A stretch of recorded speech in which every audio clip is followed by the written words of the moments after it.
एक देशभक्त की आवाज सच के साथ। नमस्कार दोस्तों, क्या आपने कभी सोचा कि एक आजाद देश की पहचान क्या होती है? क्या सिर्फ सीमाओं के ऊपर सुरक्षा ही देशभक्ति है? जो बड़े बड़े ऑफिसर्स खड़े हैं सीमा के ऊपर, एलओसी के ऊपर, जो फौज तैनात की गई है कि अपने भारत को या किसी भी देश को प्रोटेक्ट करने के लिए, क्या वही एक सुरक्षा की देशभक्ति कहलाती है? या फिर अपने देश के भीतर उठने वाली उन आवाजों की हिफाजत करना भी एक देशभक्ति है? जो हमारे देश के अंदर आवाजें उठ रही हैं, जैसे आज महंगाई को लेकर आवाज उठती है, कॉलेज यूनिवर्सिटीज को लेकर आवाज उठती है, मंदिर और मुसलमानों को लेकर आवाज उठती है, जो हमसे सवाल पूछती है कि भाई तुम किस रास्ते के ऊपर जा रहे हो। अगर हमारे जैसे लोग आज आवाज उठाते हैं तो उसको बोल दिया जाता है लोगों के द्वारा। सरकार तो बाद में बोलती है, पहले लोग बोलने लग जाते हैं कि इसको पाकिस्तान भेज दो, इसको बांग्लादेश भेज दो, इसको नेपाल भेज दो, इसको भूटान भेज दो।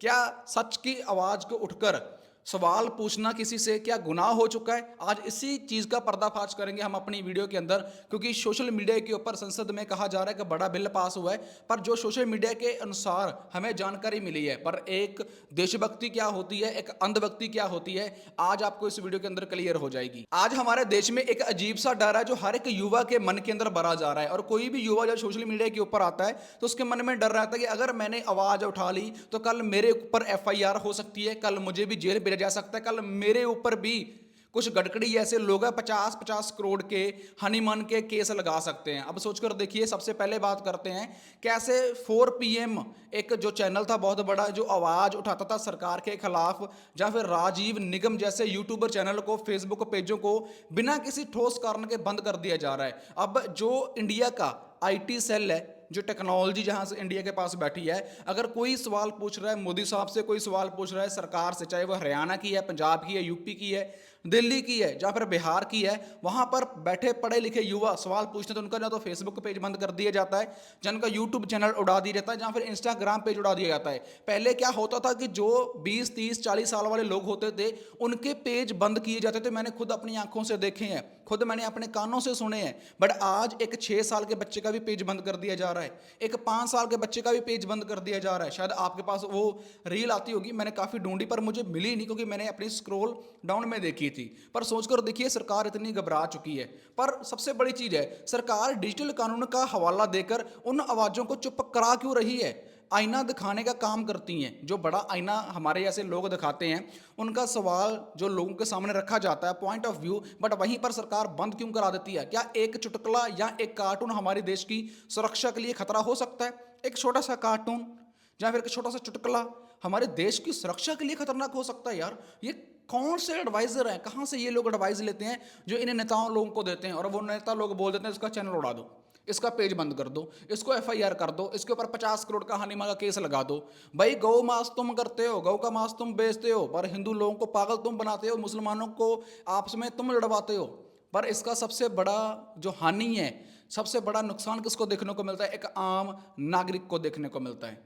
यहां पर बात सिर्फ बोलने की आजादी की नहीं है, बात पेट की भी है। हजारों युवा अपनी मेहनत और अपनी क्रिएटिविटी के साथ सोशल मीडिया के ऊपर आते हैं और अपना रोजगार चलाते हैं, क्योंकि जिनको गवर्नमेंट की ट्राई किया, जैसे मेरे ऐसे लोग हैं, गवर्नमेंट जॉब का ट्राई किया, जैसे आपके बच्चों ने भी गवर्नमेंट जॉब ट्राई किया होगा, बट उनको नहीं मिला होगा। आखिरकार उन्होंने भी सोशल मीडिया के ऊपर अपना कोई चैनल बनाया होगा, पेज बनाया होगा, उसके ऊपर काम करना शुरू किया होगा। बट इसका नतीजा क्या मिल रहा है? इसका नतीजा मिल रहा है पेज बंद। मतलब सरकार ने पेज आपका बंद करवा दिया, तो सिर्फ उसकी आवाज नहीं, उसका चूल्हा भी बुझ रहा है। अगर आप मेरा पेज बंद करवाते हो तो मेरी आवाज नहीं बंद हो रही यार, मेरा खाना पीना और मेरी सबसे बड़ी मेरा चूल्हा भी बुझ रहा है। क्या एक लोकतंत्र सरकार का काम लोगों को रोजगार देना होता है, या उन बिना बनाए, जो बिना बताए उनका रोजगार छीनना होता है? एक तो सरकार रोजगार दे नहीं रही, ऊपर से जो लोग रोजगार अपना काम कर रहे हैं सोशल मीडिया के ऊपर बैठकर, उनका रोजगार भी छीन रही है। तो भाई, कहां का लोकतंत्र है ये? कहां की ये देशभक्ति है? ये यहां पर आम नागरिक को मारने पे लगी पड़ी है सरकार, और लोग यहां पर चुप हैं, खास कर गोबर खाने वाले लोग, मूत पीने वाले लोग। बट मैं प्राउड फील करता हूं, बहुत सारे ऐसी वीडियोस मैंने देखी जहां पर उन्होंने कहा था, पहले मैं बीजेपी का बहुत बड़ा अंधभक्त था, अब मेरी आंखें खुल चुकी हैं, अब मैं सरकार के खिलाफ यहां पर बोलता हूं, सरकार से सवाल पूछता हूं, चाहे कुछ भी हो जाए। क्योंकि वो लोगों का कहना है कि हम पिछले 10-10, 15-15 सालों से बीजेपी के साथ जुड़े थे, बट आज हम बीजेपी के साथ नहीं जुड़े। सो बीजेपी को भी चाहिए महंगाई को कंट्रोल करना, डीजल पेट्रोल का रेट कम करना, रसोई का खाना पीना है जो उसका रेट कम करना, चाहे वो एलपीजी गैस ही क्यों ना हो। कि एक 80 करोड़ लोग हैं जो गरीब लोग हैं, 90 करोड़ लोग हो गए होंगे अब तो, बट वो बैठकर अपना पेट तो भर सकें, अपने बच्चों का पेट भर सकें, अच्छी शिक्षा हम दे सकें। 90,000 से ज़्यादा स्कूल बंद हो चुके हैं, पर सरकार बोल क्यों नहीं रही। 7,000 8,000 से ज़्यादा प्राइवेट स्कूल ओपन हो चुके हैं, सरकार उनको अवार्ड दे रही है कि लो भाई तुम अवार्ड ले लो। भाई अब सोचकर देखो, प्राइवेट की फीस एक नॉर्मल नागरिक कैसे भर पाएगा। सरकारी स्कूल की फीस भरना एक नॉर्मल दिहाड़ीदार बंदे के लिए पॉसिबल है, पर यहाँ पर लोग चुप हैं, यहाँ पर लोग अपनी आवाज़ नहीं उठा रहे। अब तुलना की और सच्चाई की बात करते हैं। तुलना और सच्चाई क्या है। एक तरफ वो चैनल है जो दिन रात नफरत परोसते हैं, लोग उनको देखते भी हैं, ऐसा नहीं है लोग उनको देखते, लोग उनको पर ट्रस्ट भी करते हैं, बट वो लोग कौन है, उसे बोलते हैं हम गोदी मीडिया, जो फेक व्यू लेने के लिए सिर्फ प्रोपोगंडा चलाते हैं, लोगों को आपस में लड़वाते हैं, जी ये कर दिया वो कर दिया, सरकार ने ये कर दिया, पर वो सिर्फ फेक न्यूज़ें ज़्यादा चलाते हैं, लोगों को गुमराह करते हैं, जिन्हें सरकार करोड़ों का पैसा विज्ञापन देती है, मतलब करोड़ों रुपए डोनेशन तक दिए जाते हैं। कहा जाता है एक एक एंकर को 15-15 करोड़ एक साल का दिया जाता है। अब सोचकर देखिए, एक साल का एक एंकर को 15 करोड़ दे जाता है, उस 15 करोड़ में कितना युवा को मंथली सैलरी मिल सकती है, मुझे कैलकुलेट कर कर आप कमेंट बॉक्स में जरूर बताएं। मैं आवाज़ उठा रहा हूं सिर्फ आप लोगों के लिए, आपकी भी मुझे सपोर्ट चाहिए। मेरे चैनल को सब्सक्राइब करना, पेज को फॉलो कर लेना भाई, बहुत बहुत धन्यवाद होगा आपकी। दूसरी तरफ वो विज्ञापन है जहाँ वो पत्रकार हैं, जहाँ फिर वो कॉमेडियन है जो जनता के असली मुद्दे उठाते हैं, बदले में उन्हें बैन मिलता है। अमेरिका जैसे देश सरकार की तीखी आलोचना करते हैं, सबसे बड़ी अमेरिका, मैं प्राउड फील करता हूँ वहाँ के जो सुप्रीम लीडर बैठे हैं। जैसा भी है अमेरिका, जैसा भी है, ईरान के ऊपर हमला कर रहा है, इसराइल के ऊपर हमला करवा रहा है, बहुत सारे अदर देशों के ऊपर उसने हमला किया है, बट अमेरिका में कभी भी अमेरिका सरकार ने किसी यूट्यूबर का, किसी फेसबुक वाले का, किसी इंस्टाग्राम वाले का पेज बंद नहीं करवाया। सबसे बड़ी चीज़ है ये, सबसे ज़्यादा पेज जो बंद करवाए गए हैं वो भारत में करवाए गए हैं। इंडिया की सरकार के द्वारा भारत के लोगों के पेज बंद करवा दिए गए हैं, चाहे वो फेसबुक का हो, इंस्टाग्राम का हो या फिर यूट्यूब का हो, बट अमेरिका ने ऐसा कभी भी नहीं किया। अभी तो ट्रंप चल रहा है, जो मैं सबसे बड़ा खतरनाक मेंटल बंदा मानता हूँ, बट उसने भी कभी पेज बंद नहीं करवाए, उसने भी कभी पोस्टें नहीं हटाई। तो फिर हमारे विश्व गुरु, जो हमारा विश्व गुरु है भारत में, ये सस्ता किम जोंग वाला कल्चर कहाँ से आ गया भाई। सस्ता किम जोंग पता है कौन है? नॉर्थ कोरिया वाला।